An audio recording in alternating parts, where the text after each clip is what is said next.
Yo, what's up, YouTube, man? It's your boy, Ashton Jackson. And in today's video, I'm going to be talking about the Dallas Cowboys versus the San Francisco 49ers game on Sunday night. So before we hop into the video, I appreciate if you guys would like the video, subscribe if you're new, comment, and share my video with anyone who you think will enjoy my content, man. You all know this is one of the biggest matchups of the season and one of the biggest matchups we're going to see this year so far in the regular season. And this is definitely going to be a heavyweight bout between two top NFC teams in the conference.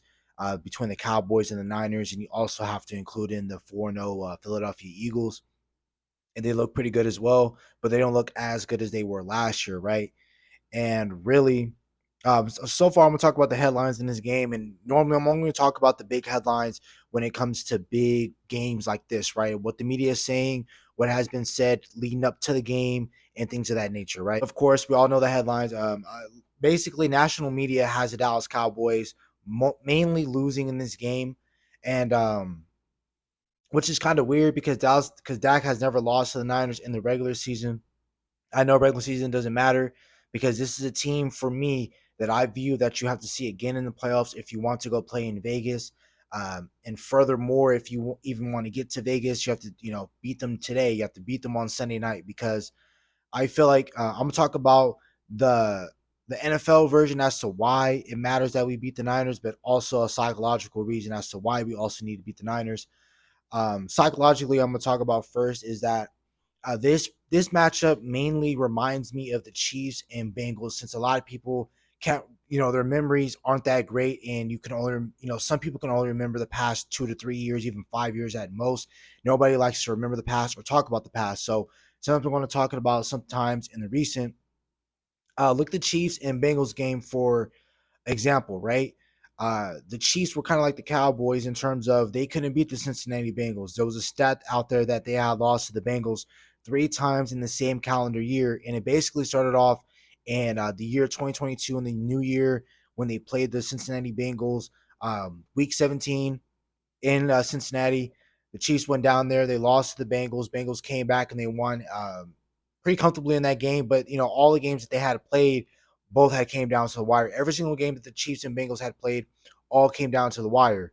The Chiefs lost 3 times in a row to the Cincinnati Bengals. One in week 17. 3 weeks later, after the week 17 matchup, they lost to them in the AFC Championship game. Then they played again last year, week 14, in Cincinnati, lost again.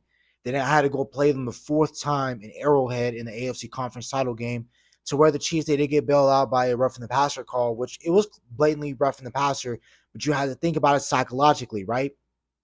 Which I talk about in my last video in the ending of that Patriots and Cowboys post-game interview, reaction, was that I did say the Dallas Cowboys had to win this game because of psychological reasons.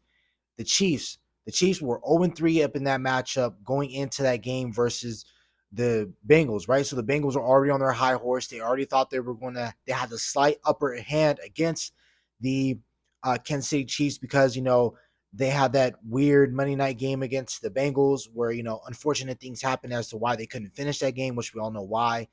And then that cost them possibly the number 1 seed. Then they went in as a 3 seed, beat their division rivals, and the Baltimore Ravens went the next round, demolished the Buffalo Bills at their place in a snowing condition, and then went to the conference title game and lost to the Chiefs, right? But you got to think about the Chiefs were kind of nervous in that game because they were 0-3. They hadn't beaten Joe Burrow in that Bengals team yet, and they needed that win, right? Or not only because it was the playoffs, but they needed that win to let themselves know that they can definitely beat this team, because if they wanted to go play in any sort of big magnitude game, they had to go through the Bengals, right?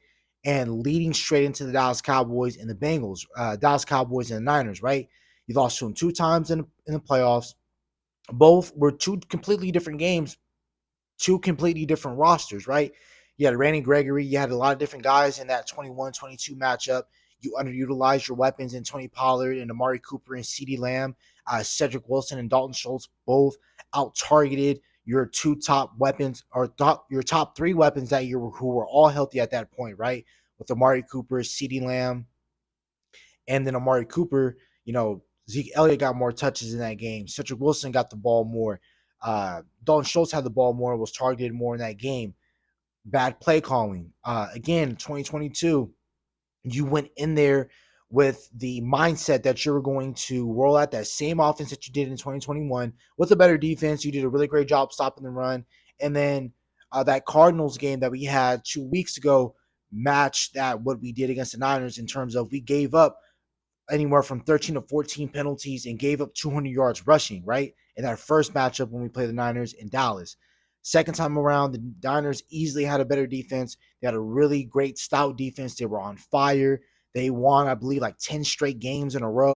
The Niners, they were just strictly on fire, and you were not going to go into that game. And I knew you were not going to go into that game if beating them vertically, because a lot of teams that challenged them vertically had a lot of success. Raiders, Niners, Chargers, Chiefs, any team of Philadelphia, any teams that are able to challenge them vertically always end up winning that matchup, right?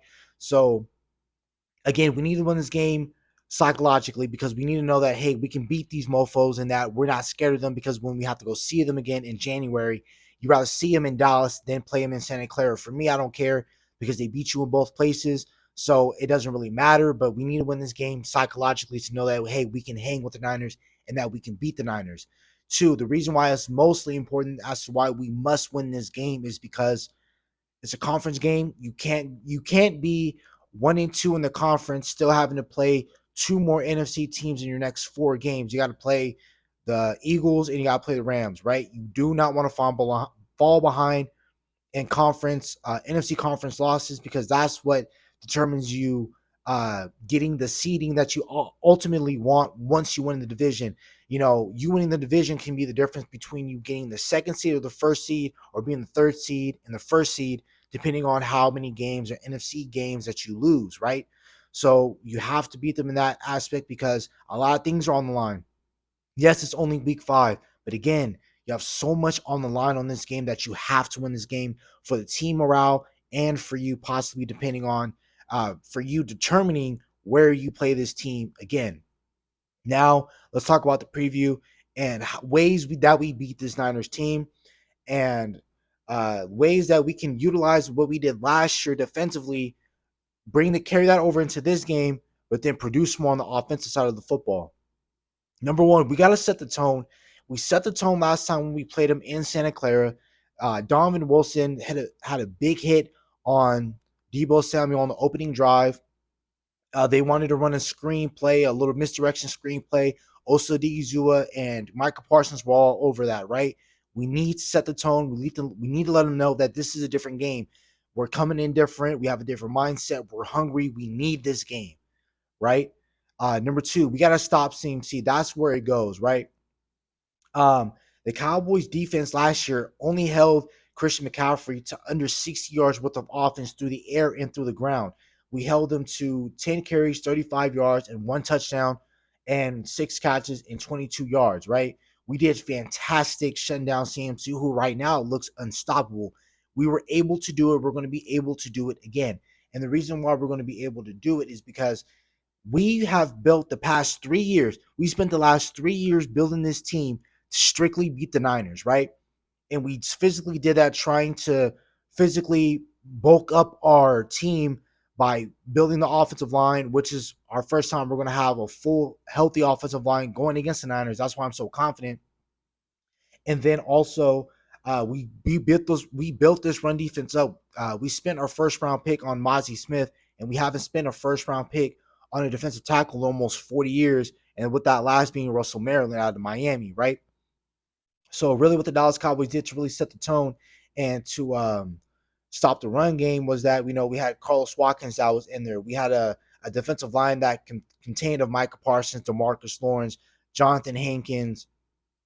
Carlos Watkins was sitting there, but I think where the Dallas Cowboys can go into stopping CMC is having Mozzie Smith and Jonathan Hankins, having D-Law and Micah on the defensive line, setting the tone, letting them know that we're going to dedicate into stopping the run, and CMC, Debo Samuel will not beat us on the ground, which I think we need to stop CMC, not only because once he gets them going, the Niners get going, and that's where the Niners predicate their offense off of, and that's that play action. You're able to stop that run, you limit the Niners, you make them a one-dimensional football team, and it's going to be hell for Brock Purdy to throw that ball, especially with their offensive line being the weak link, especially that right tackle spot, where even though that For even though that the 49ers blew the doors off of the Pittsburgh Steelers, TJ Watt had 3 sacks off of that right tackle, McKivitz, and that entire right side is the complete weak link of the 49ers, and that's where I want Micah Parsons to play.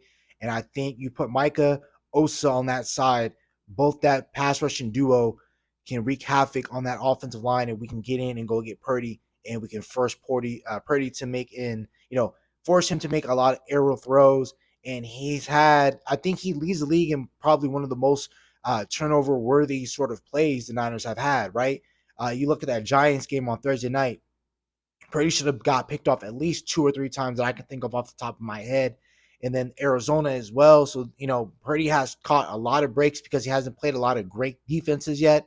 And I think this is going to be the best defense he's going to see almost all year outside of Philadelphia. And when we're talking about in terms of front seven out of complete um, defensive line, I already talked about putting Micah, and we're going to let's play Find the Scrub. And I think Find the Scrub is that right tackle. McKivitz, I understand Micah's going to want to play on that left side to where Trent Williams is. We're here to win the football game. I don't care about Trent Williams. Let's go out, go win this football game, put you on the weakest offensive line, and let's give Brock Brady a hell of a time. I believe we need athletes every single where on this defense, like how they do. They have superstars, offense, defense, special teams. So do we. But that's where I feel like we need to put athletes like Wanye Thomas and Marquise Bell, who are going to bring that attitude and that thumping attitude into the team that we need. Because this is this type of game where it's a tough, gritty rivalry where we need guys who are athletic that can keep up with Check, Debo, CMC all out of the backfield. That's why I want Bell and Wanye to play linebacker. Van Der Esch, I want him in there as well, but I want them to interchange between Wanye and Bell because they're going to bring ways to where that they can cover and play in space. We must tackle. We're the only team right now in the NFL that has missed only 10 or less tackles. No other team even comes close to us. So we're really great at tackling. We just need this. We just need that to stay consistent in this game for us to win this game. Of course, they have playmakers. If you don't tackle CMC, he gets an extra 5 or 10 yards. Debo, 10 to 15. Ayuk, anywhere from 3 to 10 yards as well. Those are a lot of shifty guys that they have on their team that if you don't wrap up correctly, they're gone, right? Don't turn the ball over. This is a really great offense. Not saying our defense cannot stop them, which they'll be able to because they've done it before last year, only stopping them to 19 points, and no defense has done that year, right? So during the postseason, I think Philly held them to under that, but that was because they was playing with a 4th-string quarterback at that point in their season. Don't turn the ball over. Please don't give the 49ers short fields.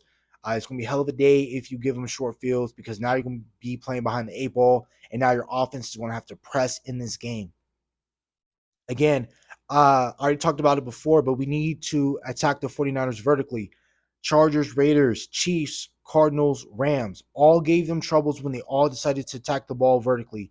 Again, if you can't remember that far, you don't want to remember that far because we're talking Dallas Cowboys, fine. You think about in the past 4 weeks, the Cardinals and the Rams both were able to have 2 130-plus yard receivers to go off in that game. Puka Nacua is a really great receiver, but he's not better than CeeDee Lamb. Michael Wilson is a really great receiver coming out of Stanford. Still not better than CeeDee Lamb or Brandon Cooks. So we need to attack the 49ers vertically. When you think about all the guys we've been talking about this week in terms of, Skywalker Steele, Voss Lombardi, Koye Media, when they, Koye and Sky were both on a podcast talking about how and why you need to attack the 49ers vertically. J Tuck, Cowboys Fan Talk. There's a lot of great content. All Nation. There's a lot of guys that have been saying attack the 49ers vertically. And I also been seeing it on my own when I'm watching these teams play against the 49ers. Jared Stidham put up almost 400 yards passing on New Year's Day against the 49ers last year, right? The Chiefs, Patrick Mahomes, but still, with Travis Kelce and limited amount of weapons, they were able to still give the Niners hell through the vertical passing game. Rams, again, they're not the same Rams game, but dang, you look at the Rams when they went to that Super Bowl. Why do you think Odell and Cooper Kupp went crazy in that game? Is because they were able to stretch the field vertically. And I know that we're going to be able to stretch the field vertically because we finally have a healthy offensive line going into the Niners. We haven't had that, and we haven't decided to put our best 5 when we ever played the Niners, right? So That's why I'm confident that we can attack the ball, that we can attack the Niners vertically because we have Brandon Cooks who has a legit 4.3 speed. CeeDee Lamb last year had 126 yards against them last year in the playoffs. Again, I think that we're gonna do just fine attacking them vertically. Put linemen on Fred Warner and Drake Greenlaw when we're running into our run fits. Because if you don't do it, once they see it, they're not stopping. They're very confident in what they do because they know that they're great. They trust their eyes. They trust their IQ in terms of what they've been seeing on film. So they already know that once they get a certain look and you don't put somebody confidently on them, they're going to cut it. They're going to jump routes. They're going to uh, dump downhill and not think about twice tackling our running backs, right? Also, utilize your playmakers. This is a playoff like game. This is a playoff like atmosphere. Teams that do well in the playoffs, whether it's Super Bowl, get to the conference title game, do really well in the divisional round to go to the conference title game, they do a hell of a job in adding their playmakers and utilizing them to their best abilities. You have to, and I'm telling you, we must utilize CeeDee Lamb, who did a hell of a job last year. Put CeeDee Lamb in the slot, have him work and go crazy on Isaiah Oliver, Lenore, Jadavius Ward if they want to put him in the slot. Brandon Cooks, we can, like I said, we can beat this team on the outside of the numbers. They're going to try and get Hufanga to come down on a lot of timing routes or timing snaps where he can try to get in and get a free hit on Dak Prescott. So we have to watch out for Hufanga as well. He's really great, but you have to use Tony Pollard, who hasn't really got a full amount of workload against the Niners, right? When it mattered, outside of 2020 in that pointless regular season game when both of us, the Cowboys and Niners, were both injured and both had top 10 picks in the draft, 2021, that 21-22 season, Tony Pollard only has 6 touches. Uh, in the Niners game, the second time we played him in Santa Clara, he had less than 15 touches because he broke his leg. This is going to be the first time we're going to let him loose on a team that he's been waiting to get back and get his look back on, right? So utilize that. Utilize Gallup. Gallup wasn't there last year. He only was on one leg. You had Noah Brown. You had Dalton Schultz, guys that weren't great for you last year, and that were difference makers once Tony Pollard had went down outside of CeeDee Lamb, who was there the entire game. Use Jake Ferguson. He has great yak ability. For those who do not know, yak, his yards after catch was way better than Dalton Schultz and everything like that. Utilize your playmakers because that's what's going to ultimately win you these playoff like games. Limit the penalties. The goal is 3. Last year I said 5. We met the goal of 5. We cannot have dumb penalties in this game because we don't want to give the Niners shorter fields. Again, we don't want to put ourselves offensively behind the chains. We don't want to get a great defensive stop and then we waste that with a dumb penalty. Controlled aggression, controlled aggression. Take your points. Don't pressure yourself because you also have a great defense, just like the 49ers. Don't press yourself to go for it on a certain down. If we have to go for it, then go for it. But if we don't have to, take your 3 points, play great defense, get the ball back, punch it in for 7. The Niners, they are ranked 23rd defensively in the red zone. The Patriots last year were ranked 22. I understand we were 1 for 5 in the red zone, but I think this is times when we run a lot of RPO in the red zone that Dak is going to be able to keep it and pull it and utilize his legs. And that's what I want Dak Prescott to ultimately do. Utilize your legs. I understand it's a week 5 game and the Cowboys, and we need him to get to Vegas. We want to go play in the Super Bowl. We want to break this 30-year drought of not heading to a championship or a Super Bowl window. We need him healthy, but we want to win this game. We have to win this game. Dak Prescott has to utilize his legs for us to get that job done. Get the ball out quick. I saw that there was a lot of times last week that Dak Prescott was just getting messed up and was just getting a lot of free hits. That if it was Greenlaw, Fred Warner, Hufanga, those hits hurt, right? No matter who it comes from. But those Niner hits are going to hit just a little bit more because they're going to put a little bit of oomph when they toss you into the ground. So, Dak, you have to get rid of the ball quickly because they have Bosa, uh, um, Armstead, Hargrave, Kinlaw. They have a lot of different defensive linemen to where they can power drive you into the ground if you don't get it out quickly. So, again, I know this is a little bit longer video, but it has to. And who else is going to get a longer video other than the Niners, right? This is a big time marquee matchup. And again, guys, we have to win this game. It matters. Just for a psychological standpoint, just to let you know the Dallas Cowboys are not messing around and that we're here to stay and we're actually here to get over that hump. And then two is for a conference record. This is for potential seeding down the line, right? So this game matters is more than a week 5 matchup for them and for us, right? That's about it for the video. Hope you guys have a nice day. Stay safe, stay blessed. Bye.